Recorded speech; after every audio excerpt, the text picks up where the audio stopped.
Hi, I'm Ashley Bullington, and you're watching The Warmup.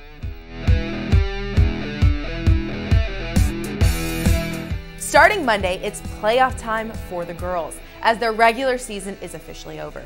As for the boys, they have 2 games left, and that doesn't give teams too much time for postseason positioning. Here are some of the big games coming up Friday night. Nothing is better than a rivalry game. Well, except for a rivalry game with a potential district title on the line. It should be standing room only at Little Elm as the Lobos take on crosstown rival the Colony. RJ Hampton is completely healthy from his groin injury, but will need to harbor even more of the load thanks to the sudden departure of freshman stud Trey White. The Colony, led by Bryce Oakpo, will certainly double or triple team Hampton, but with such an energetic crowd expected, the Cougars will need to take care of the basketball. Jesuit will try to keep pace with Allen for the top spot in District 9-6A, but to do so, they'll need to knock off a pesky Plano West squad. They played earlier this year and the Wolves upset Jesuit by 4 points. Julius Marble and Max Asmus have been a dynamic duo for the Rangers, but if Plano West is hot behind the arc, it could be a series sweep for the Wolves. And finally, Duncanville will be hosting Richardson Friday night. Micah Peavy is one of the most dominant juniors in the area, and he could put on a show against the Eagles. This is leading up to what could be an amazing 6A Region 1 postseason.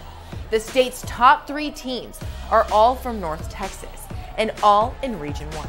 The regional tournament could have Duncanville, North Crowley, and Denton Guyer in it. And if that's the case, tickets will be hard to come by. We will also give away another MVP bobblehead. Here's some of the nominees. McKinney's Byron Shoby had a great couple of games last week. The sharpshooter averaged 23 points against Plano East in Jesuit. He's on pace to score over 900 points and make over 135 three-pointers this season.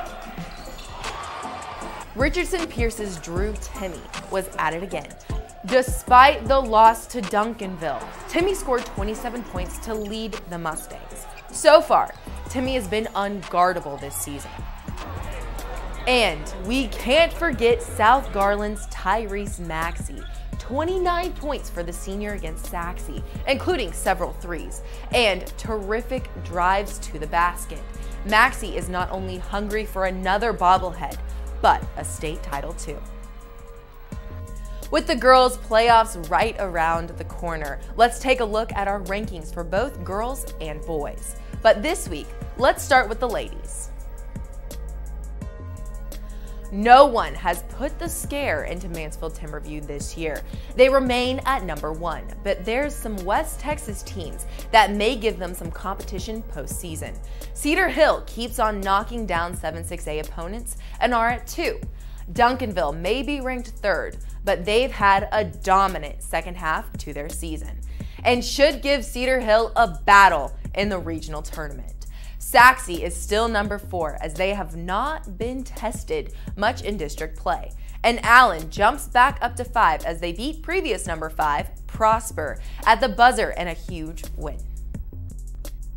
Boys are still led by Denton Guyer. The Wildcats crushed their district foes last week. Duncanville beat Pierce for a second time, and they are looking good at 2. Lancaster put on an aerial show against Poteet. They are at 3. Jesuit got a couple of big wins and are still tied with Allen for district lead, but they have the tiebreaker. The Rangers are at 4. And finally, rounding out the top 5 is Mansfield Timberview, who has been unstoppable since the Whataburger. Wednesday was another signing day period for high school kids looking to go to the next level. I got a chance to catch up to a couple of DFW kids to see where they were heading. It means a lot. You know, everybody, this is what we all dream as kids, to come out here and sign to the next level. And now that it's made reality, I mean, it's a blessing. And I'm happy for everybody here to be able to sign and go on to the next level. And I'm ready to get started. And ready to go to Fayetteville and get my journey started with these two brothers right here. So I'm happy for all of them, and I'm happy for my two guys right here, everybody in Mansfield, and we're ready to get popping in Fayetteville. So I'm really, truly excited for the future. Supported by Sherman Phillips Catlon. Jalen will attend the University of Arkansas.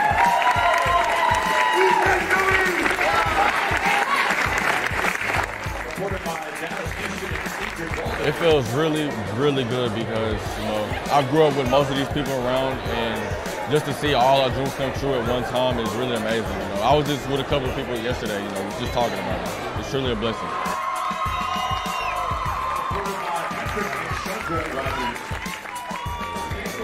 Well, that last year was truly special. You know, first year in 6A, and we go 3 rounds deep, co-district champs. That's unheard of. And you know, going into college, I have some type of momentum, confidence. You know, going into fall camp and summer workouts. You know, hey, I'm gonna be that guy.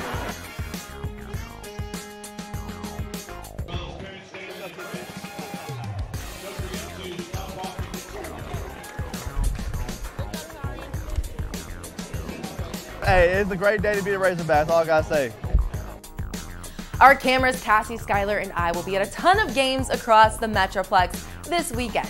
To watch up-to-the-minute content, follow our social platforms. We have Twitter, Instagram, Facebook, and YouTube. Then, on Saturday at 6:30 p.m. on NBC5, tune into the best 30 minutes of TV. Wingstop Inside High School Sports, hosted by Pat Doney.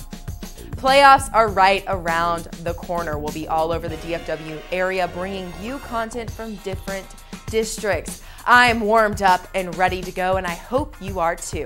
I'm Ashley Bullington, and thank you for tuning in to The Warm Up.